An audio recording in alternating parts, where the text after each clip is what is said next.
If you love animals and English expressions, you're going to enjoy this one.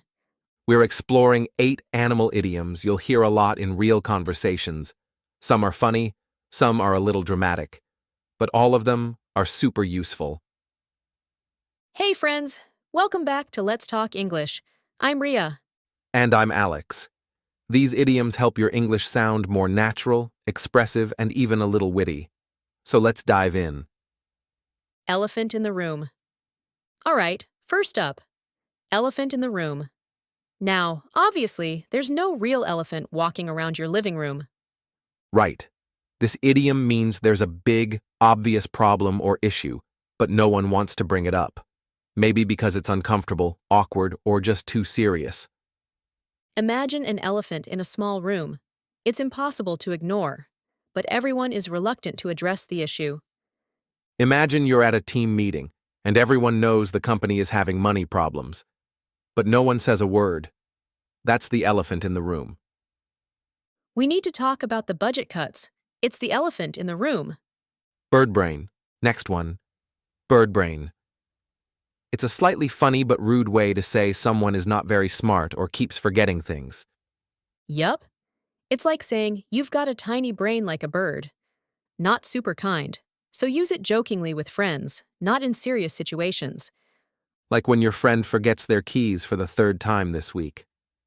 I forgot my phone again. Ugh, I'm such a bird brain. Snake in the grass. Oof, this one has some drama. Snake in the grass. It describes someone who pretends to be nice or friendly, but secretly can't be trusted. Imagine someone smiling at you, but behind your back, they're spreading rumors or trying to hurt you. Exactly. Someone sneaky or two-faced. Be careful around James. He's a real snake in the grass. Let the dogs out. Let's move to something more playful. Let the dogs out. So this one can literally mean letting your pet dog go outside. But slang-wise, it's used when someone goes a bit wild or out of control. Like when someone parties super hard or behaves loudly and chaotically. He really let the dogs out at the party last night. Went totally wild. Curiosity killed the cat. This one's a classic. Curiosity killed the cat. It means, don't be too nosy. Asking too many personal or risky questions can get you into trouble. It's usually said when someone's asking something they maybe shouldn't. Hey, I wonder what's down that street. It looks awfully dark and creepy. Let's not try to find out. Curiosity killed the cat. Hold your horses. This idiom makes me laugh. Hold your horses. It means slow down or wait a second. We use it when someone is rushing or getting ahead of themselves. Like if your friend wants to start eating before the food is ready. Hold your horses. We haven't even packed yet. The black sheep. Now this one has a bit of a sad vibe. The black sheep. It's used for someone who's very different from the rest of the group, often in a way that's not accepted or approved. Like in a family where everyone's a doctor and one sibling is an artist who travels the world, they might be called the black sheep. He's the black sheep of the family, always doing something wild. A fish out of water. Last one. A fish out of water. It means you feel totally out of place or uncomfortable in a situation.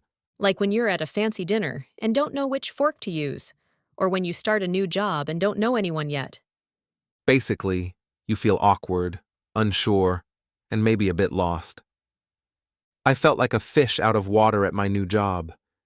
Whew, that was a wild ride through the animal kingdom of idioms. Now it's your turn. Which animal idiom was your favorite?